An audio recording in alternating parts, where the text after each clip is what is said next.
રાધનપુર નર્મદા કચેરીમાં ફરજ બજાવતા કિશનભાઈ આર ચૌધરી અને નિર્માણભાઈ પ્રજાપતિ રાધનપુર નર્મદા ખાતેથી અન્ય જગ્યાએ બદલી થતા ભવ્ય માનભર વિદાય સમારંભ નર્મદા કચેરી રાધનપુર ખાતે યોજાયો। પાટણ જિલ્લાના રાધનપુર ખાતે આવેલા નર્મદા નિગમની કચેરી ખાતે ઘણા સમયથી ફરજ બજાવતા અને ખેડૂતોના દિલ જીતવાના કિશનભાઈ આર ચૌધરી અને નિર્મલભાઈની રાધનપુર નર્મદા નિગમ કચેરી ખાતેથી અન્ય જગ્યાએ બદલી થતા નર્મદા નિગમના અધિકારીઓ દ્વારા અને ખેડૂતો દ્વારા તેમની ભવ્ય માનભેર વિદાય સમારંભ યોજાયો હતો।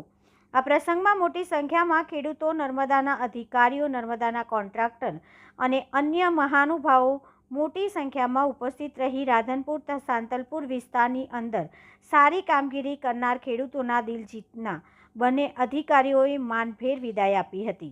તેમની કામગીરીને બિરદાવવામાં આવી હતી। આ પ્રસંગે નર્મદા અધિકારી અન્ય ખેડૂતો દ્વારા સારી કામગીરી કરનાર કિશનભાઈ ચૌધરી અને નિર્મળભાઈ પ્રજાપતિને બિરદાવવામાં આવ્યા હતા।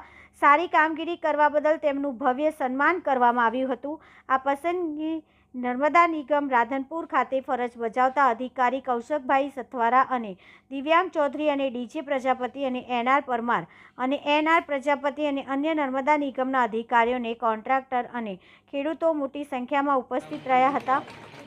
માનભર વિદાય સમારંભ યોજાયો હતો। આ પ્રસંગે કોન્ટ્રાક્ટર લક્ષ્મણભાઈ આહિર અને કોન્ટ્રાક્ટર ધનાભાઈ આહિર અને પેદાસપુરાના પૂર્વ સરપંચ લાધુજી ઠાકોર અને અંબિયાણા સરપંચ વીરાભાઈ આહિર અને પૂર્વ કર્મચારી પાલાભાઈ મકવાણા અને મહંત સાહેબ અને સુતરિયા સાહેબ અને અન્ય મહાનુભાવો ઉપસ્થિત રહ્યા હતા। Reporter Manubhai Thakkar, DT news live 24 Radhanpur.